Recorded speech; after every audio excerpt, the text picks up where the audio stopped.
Praise the Lord. दिल से ले आने वाला प्रभु यीशु मसीह की आदि पवित्र नाम में सब पवित्र लोगों को पसंद देता हूँ। प्रियो, बहुत ही आनंददायक दिन है कि जब एक व्यक्ति प्रभु की आज्ञा पालन करके मानव प्रभु के साथ हो लेता है, बहुत धन्यवाद है ना। तो मानव एक एक बातों में जो वचन का अर्थ जानेगा वे लोग एक सीमा से बढ़कर आनंद और मगन रहेगा। ये बात सच्ची बात है, सब बात जानने के ऊपर है। तो प्रभु को धन्यवाद देता है।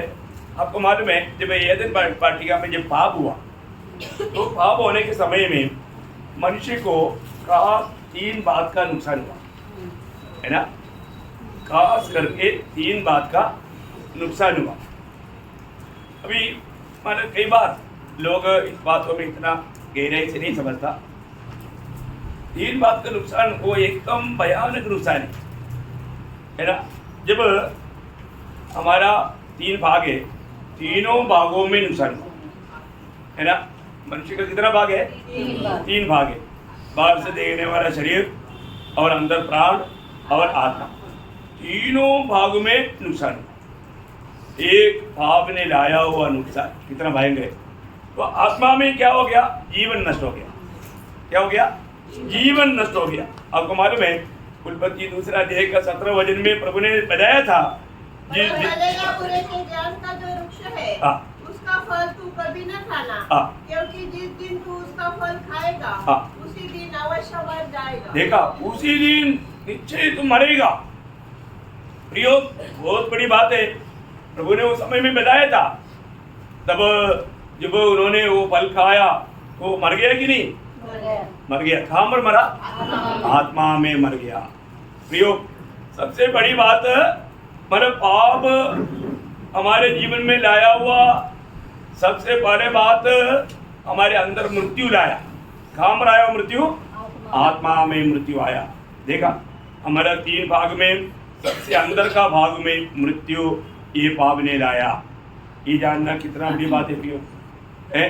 इसलिए हमारा हर एक अवस्था एफेसियों 2 अध्याय का 1 वचन में हम पढ़ता है कि उसने तुम्हें भी जिलाया जो अपने अपराधों के और पापों के कारण मरे हुए थे। देखा, अपने अपराधों और पापों के कारण मरे हुए थे। देखिए, हम लोग अपने पाप और अपराध के कारण मरे हुए थे। ये हमारा आत्मीय जीवन में आत्मा में जीवन नष्ट हुआ अनुभव है। बहुत भयंकर बात है। प्रभु के साथ का संपर्क नष्ट हो गया। देखिए, दूसरा क्या नष्ट हो गया? उसकी प्राण में धार्मिकता नष्ट हो गया। क्या नष्ट हो गया? प्राण में धार्मिकता नष्ट हो गया। धार्मिकता नष्ट होने के मतलब ईश्वरीय स्वभाव नष्ट हो गया। उसमें पहले ईश्वरीय स्वभाव था और तो अभी क्या हो गया? ईश्वरीय स्वभाव नष्ट हो करके उसको स्वभाव दूसरे का आया। प्रभु का स्वभाव नष्ट हो गया। फिर किसका स्वभाव आया? शैतान का। देखिए, वो स्वभाव बदल गया, प्राण का स्वभाव बदल गया। एक भयंकर बात है। और तीसरा नष्ट कहाँ पर हो गया? शरीर को। शरीर को क्या हो गया? महिमा नष्ट हो गया। क्या हो गया? महिमा। हर एक बात को आप लोग अच्छी तरह जानना है ना। मतलब आत्मा में जीवन नष्ट हो गया या मृत्यु आया, बोलने का अर्थ परमेश्वर के साथ का संपर्क टूट गया, वो है मृत्यु। और दूसरा बात है, हम देखते हैं कि प्राण में क्या हो गया? प्राण में हमारे ईश्वरीय स्वभाव नष्ट हो गया। ईश्वरीय स्वभाव नष्ट हो गया। वो किसका स्वभाव आया? शैतान का स्वभाव आया। शैतान का स्वभाव आया। और शरीर को क्या हो गया? हम सभी लोग महिमा धारण किए हुए थे, तो महिमा नष्ट हो गया। तीनों जगह पर नुकसान हुआ है कि नहीं? परंतु प्रियो, हम एक बात को देखता है कि जब हम उधार पाता है तो तीनों बात हमें वापस मिलता है। हालेलुया। ये कितना अनोखी बात है। जिस व्यक्ति को नया जन्म का अनुभव है, जिस व्यक्ति को पाप क्षमा का अनुभव है, वो आया हुआ व्यक्ति में ये तीनों बात मिल गया। पहली बात, हमारे आत्मा में जीवन आ गया। हमारे आत्मा में जीवन आ गया। यीशु मसीह हमें जीवन देने के लिए आया, बहुतायत का जीवन देने के लिए आया। इसलिए बोलता है जब हम प्रभु को जब ग्रहण करता है प्रभु हमारे आत्मा में आ जाता, प्रभु हमारे आत्मा में आकर के हमारे आत्मा को जिलाता है, हमें वो जीवन मिल जाता। देखा बोलेगा तो वापस हम प्रभु के संपर्क में आ जाता। पहले यूहन्ना 5 अध्याय का 11 से 13 वचन। और वह गवाही यह है हाँ। कि परमेश्वर ने हमें अनंत जीवन दिया है हाँ। और यह जीवन उसके पुत्र में है। हाँ। जिसके पास पुत्र है हाँ। उसके पास जीवन है हाँ। और जिसके पास परमेश्वर का पुत्र नहीं हाँ। उसके पास जीवन भी नहीं है। हाँ, देखिए इसका मतलब जिन्होंने भी यीशु मसीह को ग्रहण किया उसमें जीवन आ गया। अभी वो पिता के साथ संपर्क करने में कुछ दिक्कत नहीं, हम स्वर्गीय पिता के साथ संबंध जुड़ गया, जो उदार पाया प्रियो, ये कोई छोटी बात नहीं, इतना महान बात है। अब्बा पिता कहते हुए आदम परमेश्वर का बेटा था। कौन था? परमेश्वर, है ना? लूका 3 का आखिरी वचन में क्या लिखा? वो परमेश्वर का पुत्र, वो परमेश्वर का बेटा। अभी देखिए आज जो नया जन्म पाया वो सब परमेश्वर का पुत्र है, संतान है। कितनी बड़ी बात है, हमें जीवन मिला। जो आत्मा को नष्ट किया हुआ वो आत्मा को प्रभु ने जिलाया, प्रभु की आत्मा हमारे आत्मा में आया, हमें प्रभु के साथ का संबंध दिया। आज हम प्रभु की संगति में हैं, हम आज प्रभु के साथ एक आत्मा है। पहला कुरिन्थी 6 अध्याय का 17 वचन वाला एकदम सोनादार वचन है। और जो प्रभु की संगति में रहता है, देखा अभी हमें प्रभु का संगति मिला, मृत्यु की अवस्था नष्ट हो गया और हम प्रभु की संगति में रहता है तो वह उसके साथ एक आत्मा हो जाता, एक आत्मा बन जाता। प्रियो कितना अनमोल पद भी है, हमें जीवन मिला है। अभी जो पाप के कारण नष्ट हुआ आत्मा में नया जन्म के द्वारा जीवन मिला। और दूसरा प्राण में जो ईश्वरीय स्वभाव नष्ट हो गया था, अभी हमें क्या मिला? ईश्वरीय स्वभाव मिला है। उधार पाया हुआ सबको तो क्या मिला? प्रभु का स्वभाव मिला ना। दूसरा पत्रोस 1 अध्याय उसका 4 वचन, जिसके द्वारा उसने हमें बहुमूल्य हाँ। और बहुत ही बड़ी प्रतिज्ञा दी है, हाँ। ताकि इसके द्वारा हाँ। तुम उस तड़ाक से छूटकर हाँ। जो संसार में बुरी अभिलाषा से होती है हाँ। ईश्वरीय स्वभाव के संभागी हो जाओ। देखा हमें ईश्वरीय स्वभाव का भागीदार बनाया, हम ईश्वरीय स्वभाव में हमें बदल दिया प्रभु ने। बहुत बड़ी बात है। उसके लिए पहला कुरिन्थी 2:16 में लिखा हमारे में मसीह का मन है। इसलिए उधार पाए हुए लोगों को फिलिपियों का पत्री 2 अध्याय का 5 वचन में बोलता है कि जैसे यीशु मसीह का स्वभाव है ऐसे तुम्हारा भी हो, क्योंकि प्रभु ने वो स्वभाव दिया। आज मैंने वो स्वभाव पा करके वो जीवन में जी रहा है कि नहीं, ये बात को हमें जानना है ना। इसका मतलब पाप के द्वारा नष्ट हुआ प्राण में ईश्वरीय स्वभाव वापस आ गया, ईश्वरीय जीवन आ गया, ईश्वरीय स्वभाव आ गया। और तीसरा हमें शरीर से महिमा नष्ट हो गया है ना। ये महिमा हमें मिलने वाला है, हमें मिलने वाला है। और जब यीशु मसीह जब आएगा, जब पहला थिस्सलुनीकियों 4 अध्याय उसकी 16-17 वचन में पढ़ता है, क्योंकि प्रभु आप ही स्वर्ग से उतरेगा, उस समय ललकार और प्रधान दूत का शब्द सुनाई देगा और परमेश्वर की तुरही फूकी जाएगी और जो मसीह में मरे हैं वे पहले जी उठेंगे। तब हम जो जीवित है और बचे हैं उसके साथ बादलों पर उठाए ले जाएंगे कि हवा में प्रभु से मिले और इस रीति से हम सदा प्रभु के साथ रहेंगे। देखिए प्रभु की आगमन में हमारे जीवन में वो महिमा का कार्य पूरा हो जाएगा, महिमा का कार्य पूरा हो जाएगा। अभी हमारे जीवन में हर एक दिन हम लोग महिमा में बढ़ता है। वो कैसा है? 2 कुरिन्थी 3 का 18 में लिखा, अंश करके बदलता है, हम महिमा से महिमा की ओर बढ़ते जाता है। और तो जब यीशु मसीह के आगमन के दिन में वो एक ही क्षण में वो पूर्ण हो जाएगा, पूर्ण रूप में हम उस महिमा में। इसलिए हमको ये दुनिया में कई प्रकार का तकलीफ आएगा, क्लेश आएगा। वो क्लेश को, तकलीफ को हम कुछ नहीं समझता। क्यों नहीं समझता? रोमियो 8 अध्याय का 18 वचन कभी भी भूलना नहीं पवित्र लोग। क्योंकि मैं समझता हूँ कि इस समय के दुख और क्लेश उस महिमा के सामने जो हम पर प्रकट होने वाली है कुछ भी नहीं है, कुछ भी नहीं, कुछ भी नहीं। यो हर एक उदार पाया हुआ हर एक लोगों के जीवन में जरूर कष्ट क्लेश आएगा, लेकिन हमें जो मिलने जा रहा है वो महिमा के सामने ये दुनिया का दुख कष्ट क्लेश कुछ भी नहीं है, कुछ भी नहीं है। इसलिए अभी हमें इस उदार देने के लिए, हमें ये नया जन्म देने के लिए, हमें ये पाप क्षमा देने के लिए प्रभु ने कष्ट किया, प्रभु ने तकलीफ सहा। क्यों मसीह जीवन का एक बड़ा बहुत क्या मालूम है, हम लोग जो हमें बचाया वो प्रभु के साथ एक गहरा नाता बनाए रखता है। ऐसा नहीं है तो मसीह जीवन नहीं होता। तो मनुष्य इतना दुखी और निराश था, कारण पाप था। मनुष्य का सारे समस्या का कारण क्या है? पाप है। तो और पापी होने के कारण खुद को नहीं बचा सकता और एक दूसरे को भी नहीं बचा सकता। तो परमेश्वर ने वो कार्य सफल किया। उसके लिए प्रभु ने क्या किया?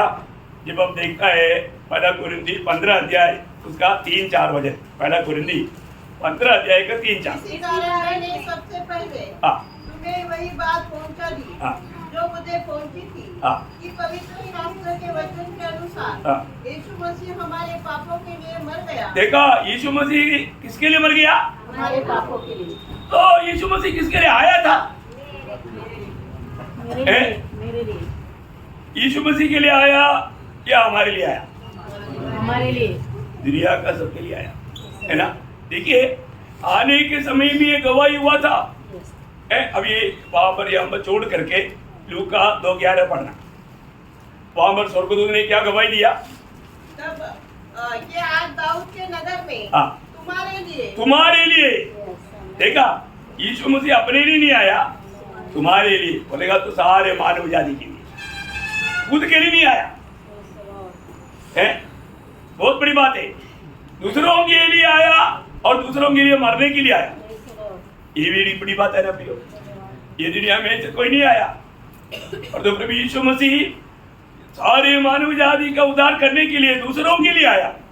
तुम्हारे लिए उद्धार करता जन्मा है, तुम्हारे लिए। अभी वापस आइए 15 अध्याय का 3-4। जो तुम्हें इसी कारण मैंने सबसे पहले तुम्हें वही बात पहुंचा दी जो मुझे पहुंची थी कि पवित्र शास्त्र के वचन के अनुसार, पवित्र शास्त्र के वचन के अनुसार। अभी आप देखिए, यीशु मसीह में जो भी बीता पवित्र शास्त्र के वचन के अनुसार बीता। अनुसार यीशु मसीह हमारे पापों के लिए मर गया। देखा, यीशु मसीह हमारे पापों के लिए मर गया और गाड़ा गया और पवित्र शास्त्र के अनुसार तीसरे दिन जी भी उठा। क्या अनोखा बात है। सब बात पवित्र शास्त्र के अनुसार हुआ।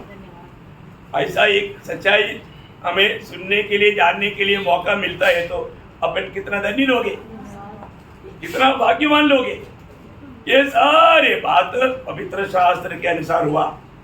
प्रियो, हमें बचाने के लिए, हमें पाप की सजा से छुड़ाने के लिए, हमें स्वर्ग का वारिस बनाने के लिए, परमेश्वर के साथ हमारा नाता जोड़ने के लिए यीशु मसीह में ये सब कुछ पूरा हुआ। यीशु मसीह की मृत्यु का खासियत क्या मालूम है? ये मृत्यु एकदम अतुल्य मृत्यु था। अतुल्य मृत्यु करेगा तो इस प्रकार का एक मृत्यु दुनिया ने देखा नहीं। कारण क्या मालूम है? जब मत्ती की सुसमाचार उसका 27 अध्याय उसका 22-23 मत्ती। पिलातुस ने उनसे पूछा, फिर यीशु को जो मसीह कहलाता है क्या करूं? अभी देखिए, मतलब यहाँ पर गवर्नर पिलातुस पूछ रहा है अभी यीशु मसीह को अभी मैं क्या करने का, क्योंकि इसमें तुम लोग जो बोला वो कुछ दोष नहीं है। सबने उससे कहा वह क्रूस पर चढ़ाया जाए। हाकिम ने कहा क्यों? उसने क्या बुराई की है? उसने क्या बुराई किया? अरे मैंने उसको उल्टा पुल्टा हर एक प्रकार जांच पड़ताल किया, उसने कुछ बुराई नहीं किया। हथियारी बोलता है इसमें कुछ बुराई नहीं, इसको सजा मांगते हैं तुम लोग, ऐसे क्या बात है? पिलातुस ने इतना भी जांच पड़ताल किया, थोड़ा भी बुराई नहीं पाया, गिरती नहीं पाया, दोष नहीं पाया, फिर भी दुनिया मांग कर रहा है। ऐसा एक मृत्यु दुनिया में कभी हुआ क्या? एक निर्दोष व्यक्ति को ऐसा सूली पर मारो मारो चिल्लाने वाला कोई बात कभी हुआ? कभी कहीं नहीं हुआ प्रियो। इसका मतलब यीशु मसीह का मृत्यु एक अतुल्य मृत्यु था प्रियो। इतना ही नहीं, प्रभु यीशु मसीह की मृत्यु पिता परमेश्वर की निर्णय के अनुसार था। क्या था? पिता परमेश्वर की, ये कोई भी बात अचानक नहीं हुआ प्रिय, निर्णय है ना। प्रेरितों का उसका दूसरा अध्याय उसका 23 प्रेरितों दूसरा अध्याय का 23। यीशु को हाँ। जो परमेश्वर की ठहराई हुई योजना, देखा, परमेश्वर की ठहराया हुआ योजना, प्रभु का यीशु मसीह दुनिया में आकर के हमारे लिए किस रीति में मरना है, ये बात परमेश्वर ने पहले से योजना बनाया, उसके अनुसार हुआ। कितना बड़ी बात है, पूर्व ज्ञान के अनुसार, प्रभु की योजना के अनुसार। प्रियो, हमारा प्रभु यीशु मसीह की मृत्यु एक साधारण संभव नहीं, वो एक आत्महत्या नहीं, और किसी ने कुछ मानव खून बहा करके रक्तसाक्षित्व का मौत नहीं। यीशु मसीह का मौत प्रायश्चित का मौत था। यीशु मसीह की मौत एकदम अतुल्य मौत था। यीशु मसीह की मौत का एक और बड़ी खूबी, यीशु मसीह की इस प्रकार की मृत्यु के बारे में भविष्यवक्ता लोगों ने पहले से भविष्यवाणी किया था। अभी यशायाह 53 अध्याय पूरा उसका है, तो भी उसमें से एक वचन पढ़ेंगे, 5 वचन पढ़ेंगे। परंतु वह हमारे अपराधों के कारण घायल किया गया, वह हमारे अधर्म के कामों के कारण कुचला गया, हमारी शांति के लिए उस पर ताड़ना पड़ी। बोलने का अर्थ प्रियो, ये सारे बात प्रभु यीशु मसीह दुनिया में आकर के मानव जाति ने करके रखा हुआ पाप की सजा से छुटकारा, वो तैयार करने वाला मार्ग प्रभु कैसे करता है करके भविष्यवक्ता ने एक चित्र रूप में रच करके ये अध्याय में हमको दिया हुआ है। बहुत बड़ी बात है बहुत बड़ी बात है। मैं आपको बताना चाहता हूँ, हम लोग कितना सावधान रह करके मसीह में जीवन बिताना चाहिए। मसीह जीवन कितना दैनिक जीवन है ना। बहुत से बातें इतना डिटेल से जाने के लिए अपने पास अभी समय नहीं, तो ये भविष्यवक्ताओं की भविष्यवाणी की अनुसार हुआ। और एक खूबी, इस मृत्यु की एक खूबी, मृत्यु के लिए जन्मा हुआ व्यक्ति है, मृत्यु के लिए जन्मा और मृत्यु पाया। ऐसा क्या? ऐसे भी कुछ होता है क्या? होता है। वचन में प्रभु ने खुद कहा, मरकोस 10 अध्याय का 45, क्योंकि मनुष्य का पुत्र इसलिए नहीं आया कि उसकी सेवा टहल की जाए, पर इसलिए आया कि आप सेवा टहल करें और बहुतों की चुनौती के लिए अपना प्राण दें। देखा, अपनी प्राण देने के लिए या मरने के लिए आया। यीशु मसीह मरने के लिए आया। क्या बात है प्रिय, ये सब जानकारी हमारा जीवन में हमें मसीह के लिए जीने का कितना प्रोत्साहन देता है, ये बात को जानना। प्रियो, प्रभु ने स्वयं मृत्यु को चुन लिया। प्रभु जरूर उन लोगों का हाथ से बच सकता था, लेकिन प्रभु ने स्वयं को दे दिया। यूहन्ना के सुसमाचार 18 अध्याय उसका 4-5 वचन। तब यीशु उन सब बातों को जो उस पर आने वाली थी जानकर निकला और उनसे कहा, किसे ढूंढते हो? उन्होंने उसको उत्तर दिया, यीशु नासरी को। यीशु ने उनसे कहा, मैं हूँ। देखा, मैं हूँ। प्रभु स्वयं उनको अपने आप को प्रकट करके अपने आप को उनके हाथ में दे दिया। बहुत से रबड़ से पी मैं अभी वो सारे बात आपको पढ़ना नहीं चाहता, क्योंकि आप लोगों बात जानता है, ये आपके लिए कोई नया बात नहीं। तो मैं एक बात आपको बताना चाहता हूँ, मतलब प्रभु ने स्वयं को हमारे लिए अपने आप को दिया है ना। और एक बात, मतलब यीशु मसीह जो मरा, यीशु मसीह की जिंदगी का कोई कमी के कारण, पाप के कारण नहीं मरा, हमारा ही पाप की है ना। यूहन्ना 19 अध्याय का 4 वचन। यूहन्ना 19 अध्याय का 4 वचन।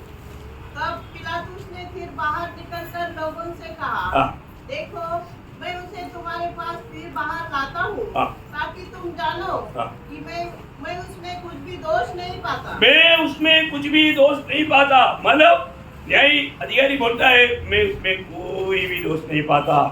मरेगा तो वो अपना दोष के कारण नहीं मरा, फिर क्यों मरा? दूसरा कुरिन्थी 5 अध्याय का 21 वचन। ये वचन वाला पढ़ने के टाइम पर मैं आपको बोलता हूँ, जो व्यक्ति ये वचनों को आत्मा में पढ़ेगा तो उस समय में घुटने में आएगा। घुटने में आओ बोलने का जरूरत नहीं। प्रियो, हमारे यीशु मसीह हमें धर्मी बनाने के लिए पिता ने उसको पाप ठहराया। अब देखिए कितना अद्भुत बात है, वो पापी नहीं बना, उसमें पाप ठहराया गया। वचन पढ़िए अब। जो पाप से अज्ञात था हाँ, उसी को उसने हमारे लिए पाप ठहराया, हमारे लिए पाप ठहराया कि हम उसमें होकर हाँ। परमेश्वर की धार्मिकता बन जाए। Praise Lord. प्रियो, प्रभु यीशु मसीह में होते बिना एक व्यक्ति कभी भी धर्मी नहीं बन सकता, है ना। हमें मिला हुआ सौभाग्यता कितना श्रेष्ठ है ना। जो भी प्रभु यीशु मसीह में विश्वास किया है, स्वर्ग उनको धर्मी गिनता है। शायद उधर पाए वो बहुत लोग भी धर्मी पद को और उसका अर्थ को ठीक से नहीं जानता होगा, लेकिन जो भी प्रभु यीशु मसीह में विश्वास किया, उसकी मृत्यु मेरे पापों के लिए था और मेरी धार्मिकता के लिए वो खिलाया गया। आज भी वो स्वर्ग में पिता की देनी है और मेरे लिए विधि कर रहा है और मेरे लिए जल्दी आने वाला है। ये विश्वास करने वाला हो जाएगा ही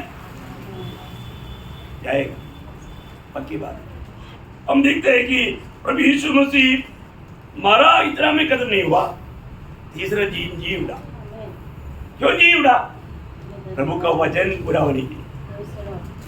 प्रभु ने खुद कहा ना, मत्ती उसका 16 अध्याय का 21 वचन, मत्ती 16 अध्याय का 21 वचन। उस समय से यीशु अपने चेलों को बताने लगा, हाँ। अवश्य है कि मैं यरूशलेम को जाऊं हाँ। और पुरनियों और प्रधान याजकों और शास्त्रियों के हाथ से बहुत दुख उठाऊं हाँ। और मार डाला जाऊं हाँ। और तीसरे दिन जी उठूं। देखा, तीसरे दिन जी उठेगा।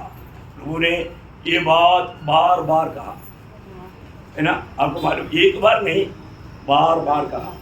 और प्रभु अपने वचन के अनुसार पूरा पवित्र शास्त्र में प्रभु यीशु मसीह भरा हुआ है ना। जी उठने के बाद में भी अपन देखते हैं कि उन चेलों को बताते समझाते हुए, जब लूका 24 अध्याय का 44 वचन, लूका 24 अध्याय का 44 वचन, उसने उनसे कहा, हाँ। ये मेरी वे बातें हैं ये मेरी वे बातें हैं जो मैंने तुम्हारे साथ रहते हुए तुमसे कही थी, हाँ। कि आवश्य है हाँ। कि जितनी बातें मूसा की व्यवस्था मूसा की व्यवस्था और भविष्यवक्ताओं और भजनों की पुस्तकों में हाँ। मेरे विषय में लिखी है, देखा, मेरी विषय में लिखी है सब पूरी हो। सब पूरी हो। ओह, क्या बात है। ये वचन मैंने पढ़ने के टाइम पर आपको क्या लगता? ये कोई तमाशा है क्या? नहीं, है ना। मूसा की व्यवस्था से लेकर बोलेगा तो मूसा ने 5 ग्रंथ लिखा है, वहां से लेकर के किसका बारे में लिखा? यीशु मसीह के बारे में। यहूदियों को समझाने के टाइम पर भी प्रभु ने वो प्रयोग किया था। कहाँ पर किया?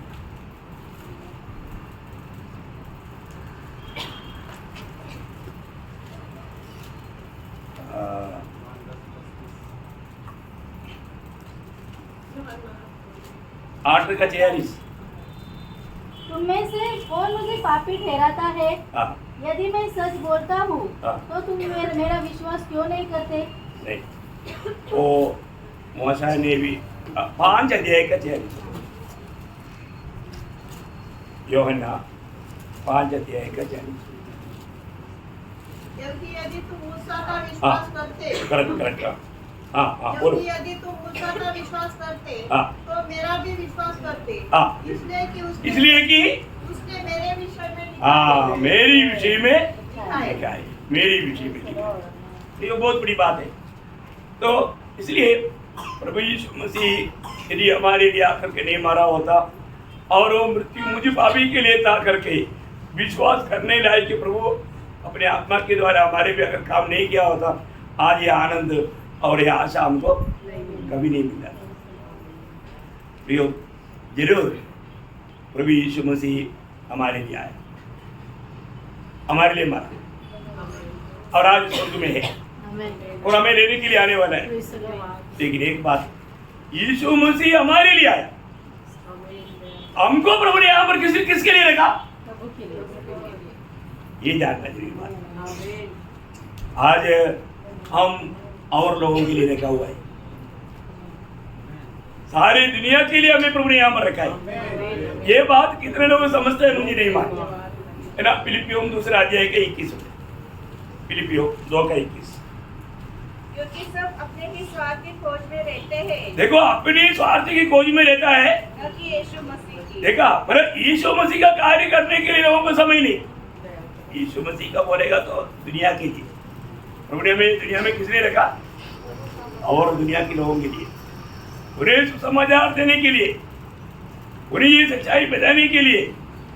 प्रियो, वो कार्य अगर हम नहीं करता तो प्रभु का दिल में कितना दुख है। आज उद्धार पाए वो बहुत लोग, ये बात में शायद शैतान ने उनको मन को अंधा कर दिया, उनके जिम्मेवारियों को वो नहीं जान, वो नहीं निभाता, इसलिए वो एक भी जीवन नहीं बिता पाता। हर एक पवित्र लोगों को नम्र बिंदी करता हूँ, हमारा जीवन प्रभु के लिए, प्रभु की इच्छा निभाने के लिए प्रभु ने हमें एक बड़ा नियुक्त दिया है। ये जान करके मान कर जीना हमारा कर्तव्य है। प्रेरित पौलुस का शब्द में वही फिलिपियो 1:21 में वो कहता है, मेरे लिए जीवित रहना मसीह है, मेरे लिए जीवित रहना मसीह है, और मर जाना लाभ है। मर जाना लाभ है। तो मैं आपको बताना चाहता हूँ, आज कितने लोग कह सकता है मेरे लिए जीवित रहना मसीह है और मर जाना लाभ है। प्रियो, उनके लिए ये मेष भी है। हम प्रभु के लिए अगर जीवन नहीं बिताता तो हमें ये मेष में शामिल होने के लिए कोई योग्यता नहीं। यदि किसी प्रकार भी हमारे दिल में किसी के प्रति कोई नफरत, कड़वाहट, कोई बैरभाव, ना ऐसा कोई भी बात है तो अपनी मेष में शामिल नहीं हो सकता। स्वर्गीय स्वभाव में भागीदार बन करके यीशु मसीह की इच्छा में बना रह करके एक सच्चा पवित्र जीवन बिताने वाले लोगों के लिए मेष है। इसलिए अपने आप को जांचना है, अपने आप को परखना है, योग्य रीति में इसमें शामिल होना। प्रियो, हमें दिल क्या गवाही देता है, पवित्र आत्मा हमारे अंदर क्या गवाही देता है, ये हर एक पवित्र लोगों को सुनना चाहिए। तो एकदम योग्य रीति में भी हाथ बढ़ाने के लिए ये वचनों के द्वारा आपको मदद करे। प्रभु को महिमा मिले।